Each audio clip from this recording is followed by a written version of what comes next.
Good morning, everyone. Welcome to another episode of Spilling Tea. I'm your host, Tiffany Daniels.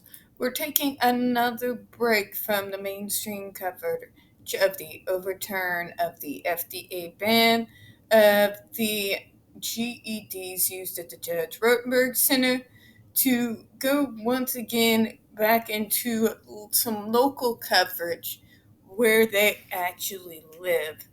This is coming from MassLive.com, and this was done back on June the 12th. So this is an update on it. It was originally put out on June the 7th when everything went viral. So before we get into this, a few quick things. First of all, as always, you will find the link of the article in the description, as well as other pertinent links in regards to the Shut the Judge Rotenberg Center Down campaign and the Stop the Shocks campaign. Also, you'll also see the change.org petition to shut the Judge Rotenberg Center down. If you haven't signed it yet, please do. So, we're going to go over this. I'm going to show you something that has also come up as well in regards to the case that I saw this morning. FDA's ban on the use of electronic shock devices used at the Judge Rotenberg Center in Massachusetts overturned. Oh, and also, folks, warning.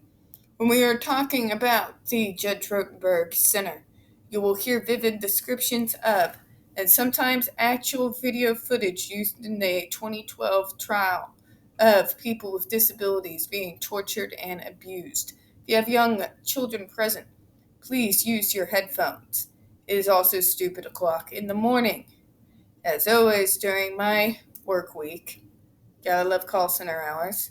So if I stumble over any of my words this morning, please, my apologies to all of you in advance. Okay, first the article, then the update.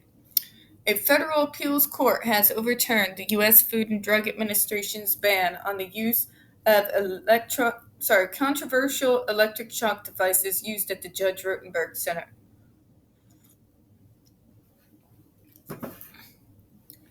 The devices are specifically used to correct aggressive and self-harming behavior in adults and children. Oh God, I love you already, MassLive. The residential school said. The devices are also used at only one facility in the country, which is in Canton. In March 2020, the FDA banned electrical stimulation devices used for self-injurious or aggressive behavior. But on July 6th, the U.S. Court of Appeals for the D.C. Circuit found that the ban was beyond the FDA's authority as it was a regulation of the practice of medicine. I know I've gone into this multiple times, but it still just boggles my mind. The FDA's job is literally to regulate, whether it be drugs or medical devices, anything that causes infinitely more harm than it helps. And now you're telling me you're not going to allow them to do their jobs, DC. Okay. Get ready for the backlash of all the other things that they approved that you're now going to have to deal with. Have fun with the anti-vaxxers. They're a real trip. In this case, the statute says that the FDA is not to construe its statute so as to interfere with the practice of medicine. Oh my God. The opinion reads, "Thank you for calling it an opinion. That means the FDA may not enact regulation at the issue before us." Then, like they said, why do they exist? This opens up the doors, folks. I hope DC is ready for all the anti-vax lawsuits that are going to come up against the FDA because of this. Have fun with that. Those are special folks. The school stated that the ruling was a victory for the Judge Rotenberg Educational Center and a group of parents and guardians of its students which had challenged the regulation. Yeah, because they're insane. There are more than 300 people who attend and live at JRC, of which about 55 people are approved for the devices. For now. But now that it's been legalized, I wonder how quickly that number will go up. I'm going to bet real quick. I bet it's already begun. I bet this will be even used as grounds to overturn a Massachusetts state legislature decision where it said only people who were on the shocks before a certain mandate that was passed back in 2012, 2015, somewhere around in there. I bet that gets overturned just because of this. But we'll see and keep our eyes open. The court's ruling means that the JRC can continue to provide this court-approved and court-monitored graduated electronic decollator treatment as part of its holistic treatment plan for profound, aggressive, or self-injurious behavior. What a paragraph! Wow, let's break that down, shall we? Okay, court-approved and court-monitored does not mean by any means that it's safe. They used to approve insane asylums, where some of the most horrific torture against people with mental issues and with disabilities in the world have taken place. Holistic. Holistic is one of those cute little words that they use when they don't want you to run because of another word. That word is pseudoscience. Pseudoscience is basically crackpot science that is untested, unproven, unpeer reviewed. Just wanted to clear that up for you. Plan for profound, aggressive, or self-injurious behavior. They tote that line over and over again, and that particular line does two things. First off, it wants to get in the casual observer's head that only people who have severe self-injurious behavior, the YouTube videos of those martyr parents where they actually film their kids at their most vulnerable moments during meltdown comes to mind. Number two, it stigmatizes those of us who have had those moments. It gives this idea that we are like this 100% of the time. This is not a fact. The very things that they are talking about here, particularly in regards to autistic people, because this is my area of expertise, has to do with the very specific moments in an autistic's life, and it's called meltdown. Meltdowns are when we are overwhelmed to the point that we basically are not functioning at our normal capacity. It's when we are overwhelmed. And for lack of a better term, we freak out completely. When I was younger, this is what they would call aggressive or self-injurious behavior, by the way. I would bang my head repeatedly in the floor. I used to use the bristle part of my hairbrush and slam it down on my head repeatedly with all of my strength. I would, God, that's how a hole got put in my wooden door when I was a kid. I would hit walls. As I got older in my own place, broken dishes,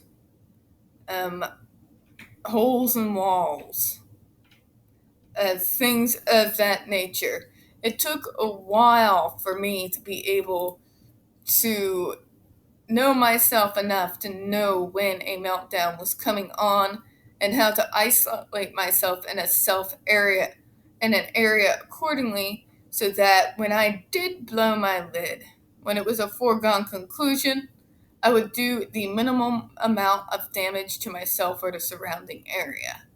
It can be done, JRC. It can be done. I have done it, okay? I did not need electric shock therapy in order to figure it out either. But, anyways, so it is perpetrating a stigma for those of us who have disabilities that include meltdowns, like autism spectrum disorders and ADHD. Yeah, yeah, they're really going to line up to give us jobs if that's the image you want to portray in DC. Thanks for that.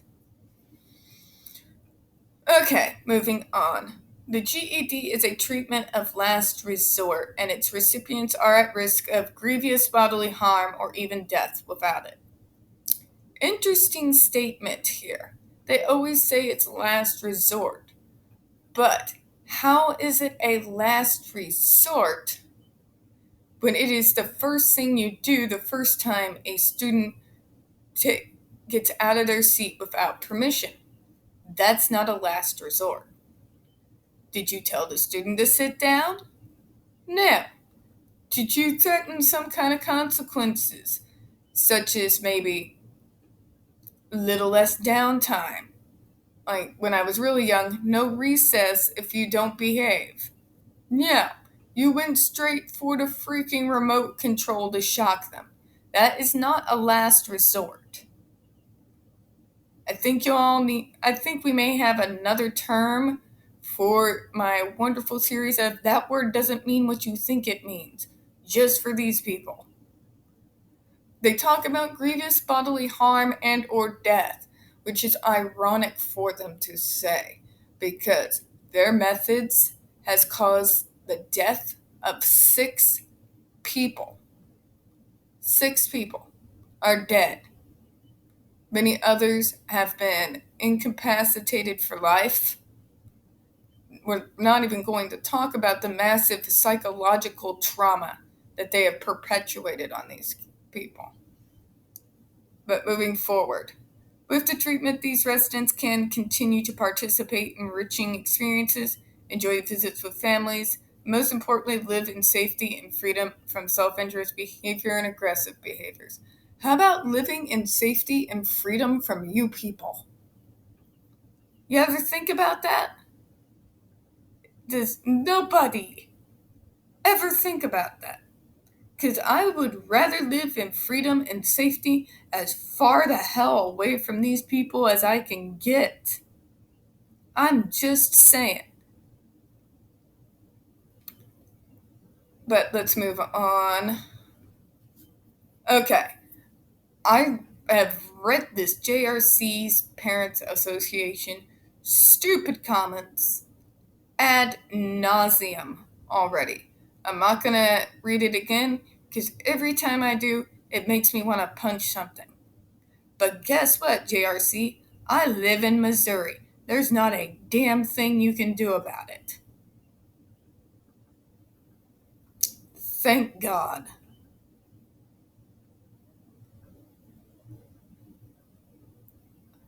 Oh, wait, there's a new comment. The JRC's Parents Association is looking forward to allowing their loved ones to receive this life-saving treatment without further governmental interference. Oh, you think we're gonna quit now? You really think we're gonna quit now? You think we're just gonna let that center continue to torture your kids because you think that's what they deserve? You are about to get a whole rude awakening. I'm not dropping it. The autistic community is not dropping it. The UN, the ARC, Disability Rights International, we're not dropping it. Enjoy your so-called victory while you can, because we are not done. Not by a long shot.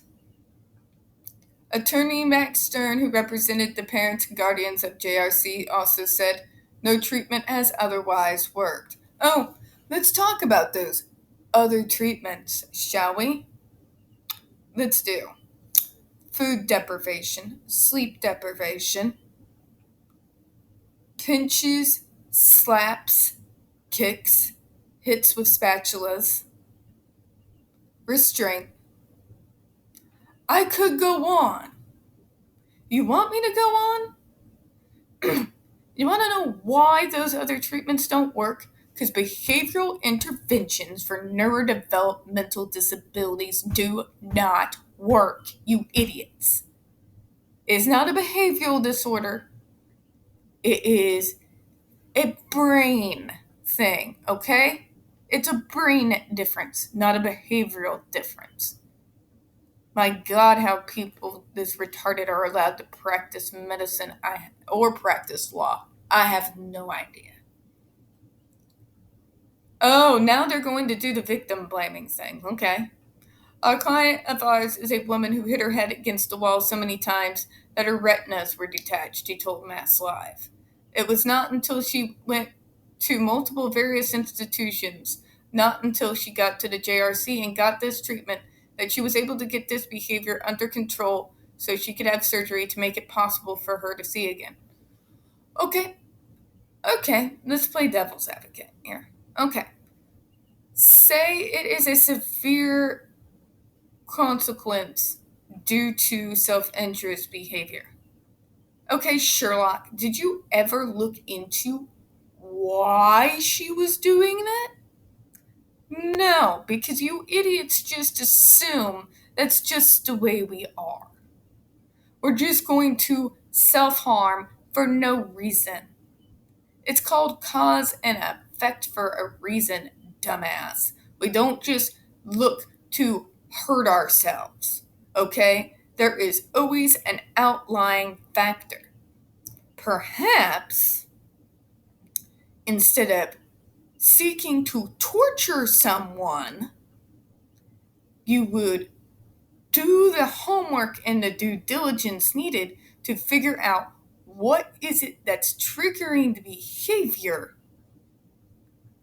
work on that problem, and maybe, just maybe, those behaviors will lessen over time as you work on the root of the issue. This is basic psychology 101.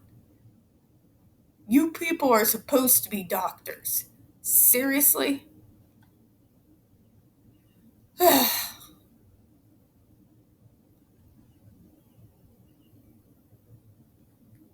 Okay. Mike Flamia, an attorney for the center, stated he was glad the decision was being left up to the doctors, not the federal government. Of course you are. Of course you are, because after all, that $258,000 a head is what's paying your attorney fees. You don't care if kids are getting tortured in order for you to get paid, now do you? Now, we're going to read a little further into this here.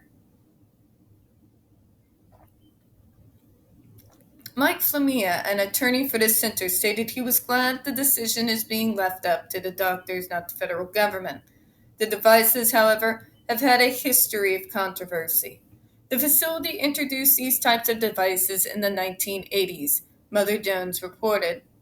Since then, many advocates have spent decades speaking out against their use. The facility had numerous news articles written about their practices, including stories from MassLive, a number of court cases, and a 2012 viral video that shows a student screaming and asking for them to stop. Andre McCollins, we've seen the video. That hurts. The students can be heard saying in a panic voice, "Stop, stop, for real." We heard his screams. Those screams, I can hear them in my dreams. And that's why I will never, ever stop. Parents that support this evil I won't quit. I will not lay down. I will do what you bastards refuse to do. I will fight to your for your children to be free and safe from these monsters until my last breath. And then when I die, I'm going to come back just to haunt that facility and torment those who are tormenting your kids. Sorry, not sorry. Moving on. Prior to the ban, the JRC reported to the FDA it shocks students less than once a week on average, which has been proven to be absolute bullshit.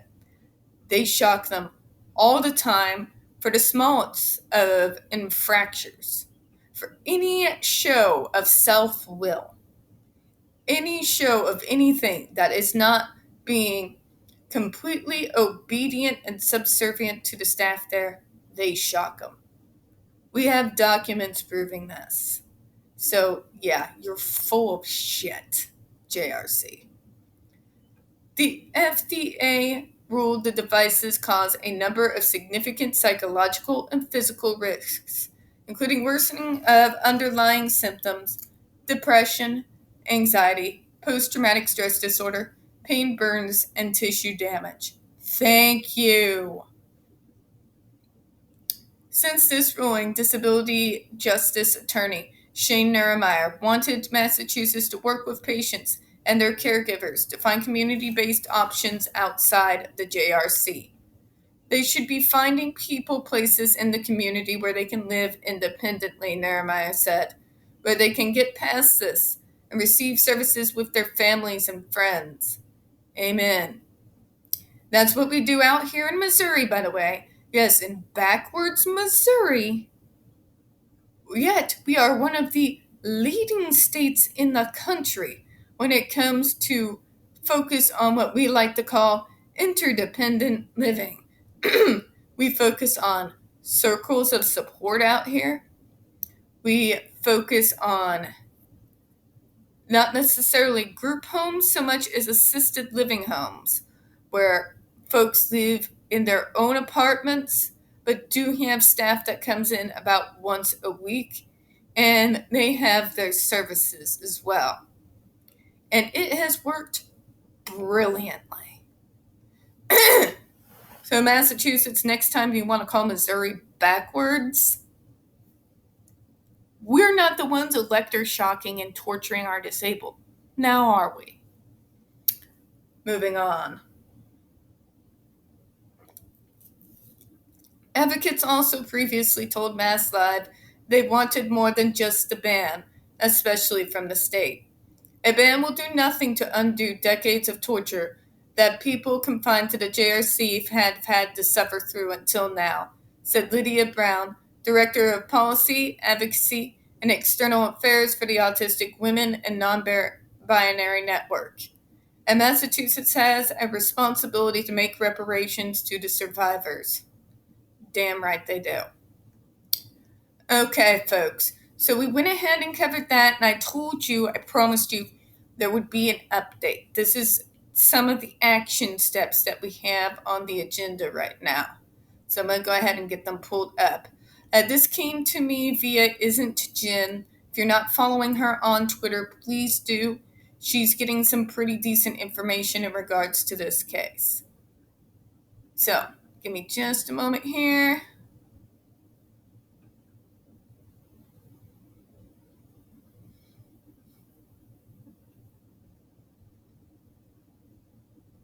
Okay.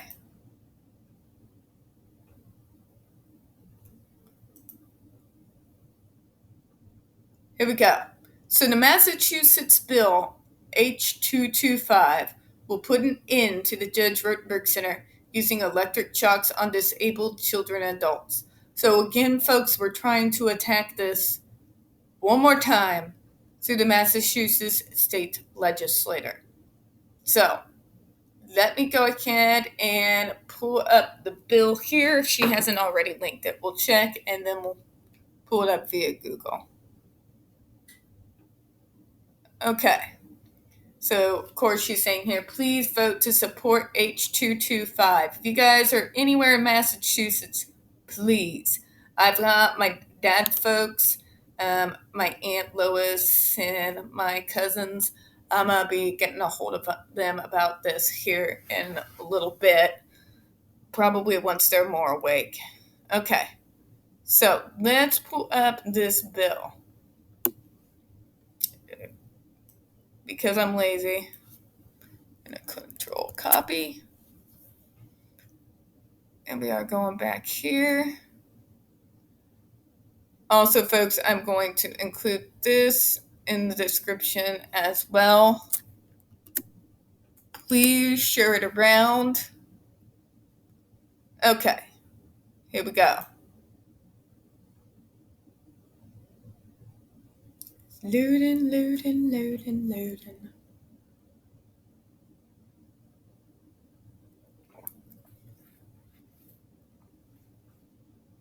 This may take a minute.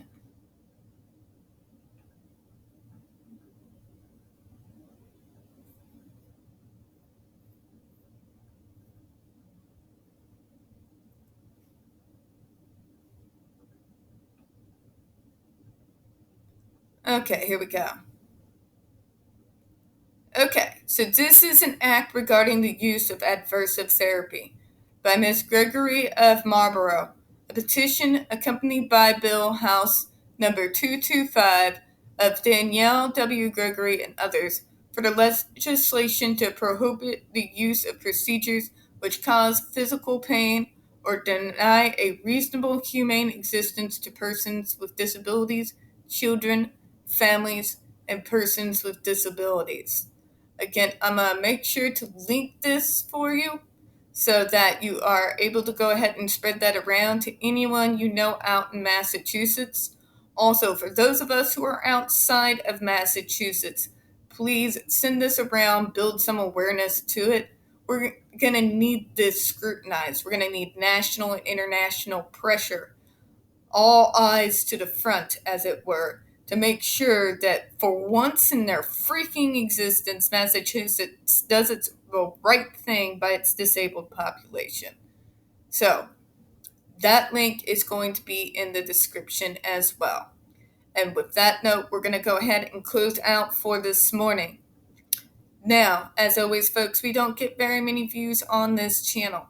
The few that we do get do tend to get removed from time to time, so please, especially with this subject, don't forget to hit that like button, hit subscribe, don't forget to hit the comments, and share, share, share, especially this bill. Get it out there. I do appreciate your time this morning, and as always, we here at Smelling Tea hope you have a good one.